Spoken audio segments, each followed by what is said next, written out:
ಇತ್ತೀಚಿನ ದಿನಗಳಲ್ಲಿ ರಾಜ್ಯದ ಹಲವು ಕಡೆ ಪುರಾತನ ಕಾಲದ ವಿಗ್ರಹಗಳು ಅಥವಾ ಶಿಲೆಗಳು ಪತ್ತೆಯಾಗಿರುವಂತದ್ದನ್ನು ಗಮನಿಸಿದ್ವಿ ಅಲ್ವಾ. ಅದೇ ರೀತಿಯಾಗಿ ಶಿವಮೊಗ್ಗ ಜಿಲ್ಲೆ ಶಿಕಾರಿಪುರ ತಾಲೂಕಿನ ಸಾಲೂರು ಗ್ರಾಮದಲ್ಲಿ ಸುಮಾರು 8ನೇ ಶತಮಾನದ್ದು ಅಂತ ಹೇಳಲಾಗ್ತದೆ ಬಾದಾಮಿ ಚಾಲುಕ್ಯರ ಕಾಲದ ಅತಿ ಪುರಾತನ ಕಾಲದ ವಿಷ್ಣುವಿನ ಅವತಾರದ ವಿಗ್ರಹ ಪತ್ತೆಯಾಗಿದೆ.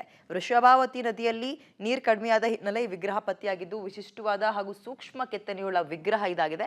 ಪುರಾತತ್ವ ಇಲಾಖೆ, ಕಂದಾಯ ಇಲಾಖೆ ಹಾಗೂ ಅರಣ್ಯ ಇಲಾಖೆಯ ನೇತೃತ್ವದಲ್ಲಿ ಸಂಶೋಧಕ ಅಜಯ್ ಕುಮಾರ್ ಶರ್ಮಾ ನೇತೃತ್ವದಲ್ಲಿ ವಿಗ್ರಹ ಪರಿಶೀಲನೆಗೆ ಮುಂದಾಗ್ತಾ ಇದ್ದಾರೆ. ಪತ್ತೆಯಾದ ಈ ವಿಗ್ರಹ ಬಾದಾಮಿ ಚಾಲುಕ್ಯರ ಅಂತ್ಯದಲ್ಲಿ ಹಾಗೂ ರಾಷ್ಟ್ರಕೂಟರ ಆರಂಭದಲ್ಲಿ ತಯಾರಾಗಿರುವ ವಿಗ್ರಹ ಅನ್ನಲಾಗ್ತಾ ಇದ್ದು, ಈ ವಿಗ್ರಹವನ್ನ ಪುರಾತತ್ವ ಇಲಾಖೆ ಹೆಚ್ಚಿನ ಮಾಹಿತಿಗಾಗಿ ಕಾರ್ಬನ್ ಟೆಸ್ಟ್ಗೆ ಒಳಪಡಿಸುವ ಸಿದ್ಧತೆ ನಡೆಸ್ತಾ ಇದೆ.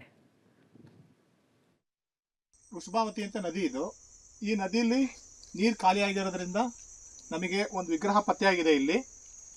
ಈ ವಿಗ್ರಹ ಮೂಲತಃ ಎಲ್ಲಿದು, ಇದು ಎಲ್ಲಿಂದ ಬಂತು, ಇಲ್ಲಿಗೆ ಯಾಕೆ ಬಂತು ಅನ್ನೋ ಒಂದು ಕುತೂಹಲದಿಂದ ನಾವು ಪುರಾತತ್ವ ಇಲಾಖೆಗೆ ವಿಚಾರ ಮುಟ್ಟಿಸಿದ್ವಿ.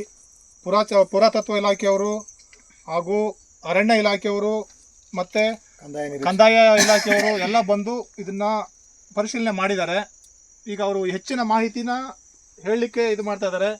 ನಾವು ಸಾಲೂರು ಗ್ರಾಮಸ್ಥರೆಲ್ಲ ಸೇರಿ ಈ ವಿಗ್ರಹನ ಒಂದು ಅಸ್ತಿತ್ವ ಇರಲಿ ಅಂತ ಹೇಳಿ ಒಂದು ಕೇಳ್ತಾ ಇದ್ದೀವಿ.